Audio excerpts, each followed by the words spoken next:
السلام عليكم أعزائي المشاهدين، يسعد صباحكم ومساءكم وين ما كنتوا عم بتتابعوني. معكم بتول من مطبخ بتول قوجة.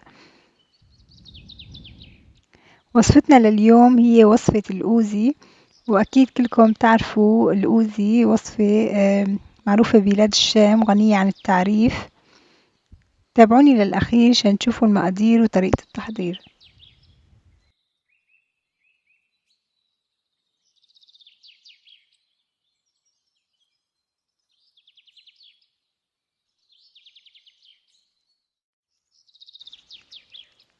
لتحضير الأوزي على الطريقة السورية رح نحتاج 3/4 كاسة بازاليا، وكاسة جزر مقطع مكعبات، ونص كاس فطر مقطع شرايح، وربع كاس فستق حلبي.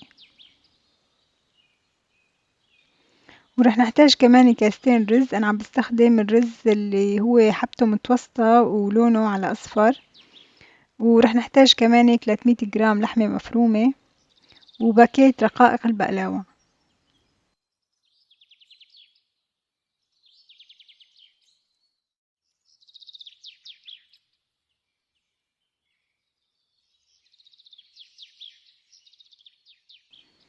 رح نجيب طنجرة غميقة او الطنجرة اللي بدنا نطبخ فيها الرز، ورح نضيف لها معلقة كبيرة زبدة سائلة، او اذا ما عندكم زبدة فيكم تستخدموا السمنة. ورح احطلها تقريبا ربع كاسة زيت زيتون.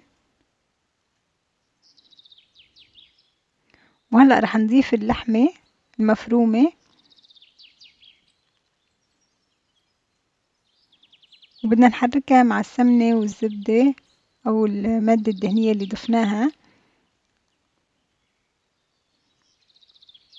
لحتى تستوي عنا.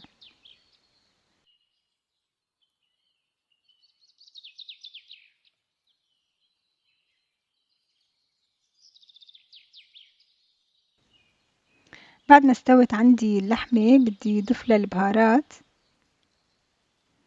رح نضيف البهار المشكل اللي هو 7 بهارات،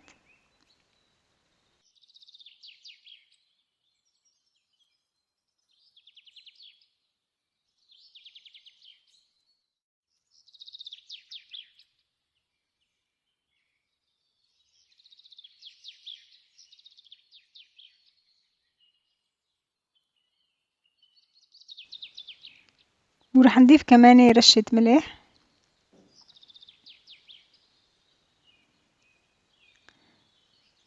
رح نحرك البهارات مع اللحمة المفرومة. وهلأ رح نضيف الجزر المقطع،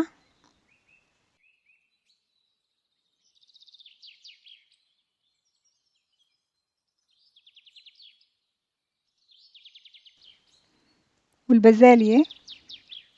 للأسف أنا هاي نوعية البازاليا بس المتوفرة عندي بالسوق، صاير حجمها كتير صغير ولونها صاير باهت. ورح نضيف كمان الفطر.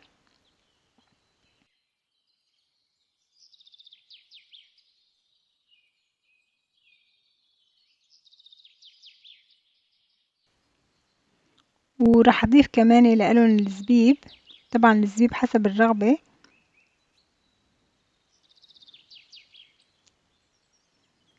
بعد ما غسلت الرز كتير منيح ونقعته تقريبا ساعة وصفيته، هلأ بدي أضيفه. وبدنا نحرك الرز مع الخضار واللحمة المفرومة.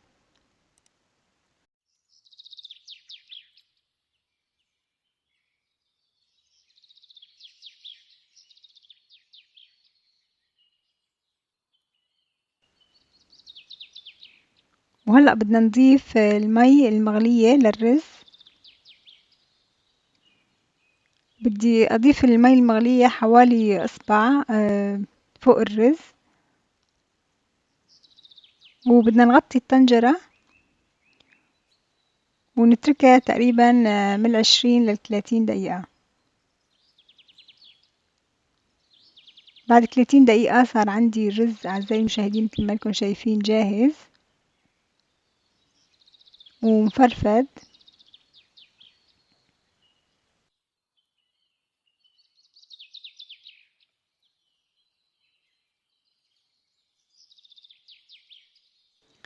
بعد ما تركنا الرز يبرد منيح رح نبلش نحضر الأوزي.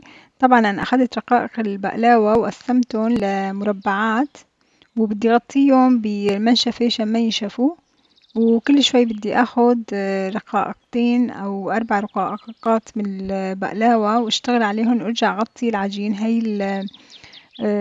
هاي الخطوة كتير مهمة مشان نخلي العجين طري وما ينشف معنا.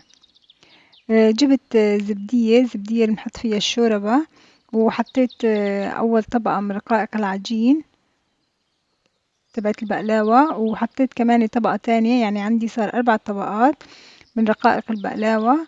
وهلأ عم نسكرهم.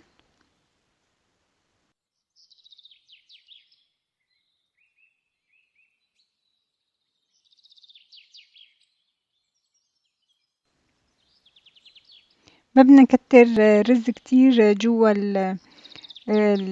جوات الرقائق مشان ما تفتح معي. بعد ما سكرناهن بدنا نضيف لهم او ندهنهم بالزبدة مشان يتسكروا منيح، وهيك صارت عندي جاهزة. طبعا رح نتبع نفس الخطوة لبقية الرقائق البقلاوة، وهيك صاروا عندي الأوزي جاهز أعزائي المشاهدين. هلأ بدنا ندهن وشهم حسب متوفر عندكم زبدة أو سمنة أو زيت، يعني أي مواد دهنية انتو متوفرة عندكم في البيت أو انتو بتفضلوها.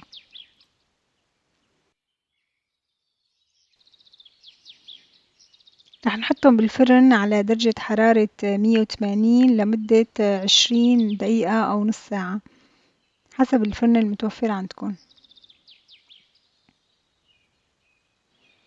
أنا طلعتهم من الفرن وحطيتهم بطبق التقديم، وطبعا بيتاكل جنبهم سلطة أو لبن زبادي، وما بننسى كمان المخللات. مثل ما انكم شايفين أعزائي المشاهدين منظرهم بجنن، وأكيد الريحة كمان معبية البيت. وهلأ رح نجرب نفتح قلب الأوزي ونشوف كيف الرز طالع جواته.